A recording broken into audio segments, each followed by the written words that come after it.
I was talking to a patient today on a call, and he was talking about how over the past several months his sweet tooth has really been kind of evolving, and he's sort of been feeding it, and that's been making it a little bit worse. And so I shared with him kind of my 3 tricks for managing a sweet tooth in myself, and he seemed to find it helpful, so I thought I would share this here. So this is by no means like a scientifically validated approach. Just to be clear, it's really empirical, but it's helped me a lot when I'm trying to cut back on sweets, and by extension, a number of my patients. Okay, step 1: don't drink sweet things.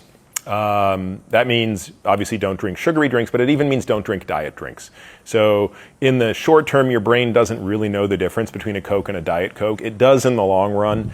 We can get into all the neurobiology of that, but it's not really relevant. Your body will actually chase the calories more following a Diet Coke. But point being, in the short run, it doesn't. And more importantly, when you switch from a Coke to a Diet Coke, you're not really helping your body recalibrate away from sweet. So rule number 1 is just don't drink sweet things.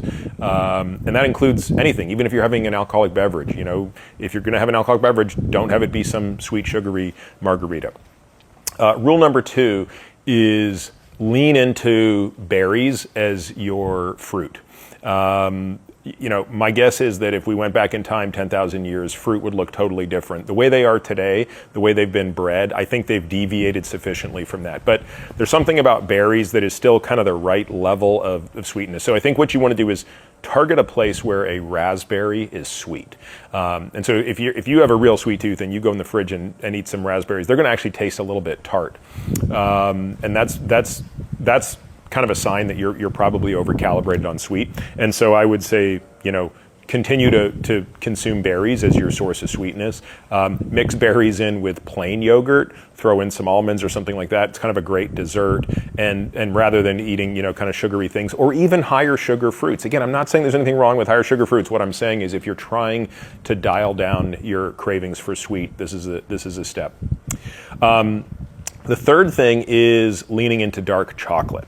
So again, this is another litmus test, right? If you eat a piece of 70% dark chocolate and you don't think it's sweet, that might be the test that says you're overdoing it on sweet.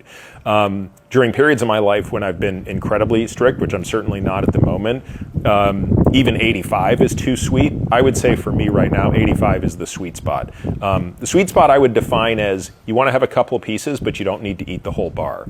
If you want to eat the whole bar, at least if I want to eat the whole bar, it's generally going to be a lower concentration of chocolate and therefore a higher concentration of sugar.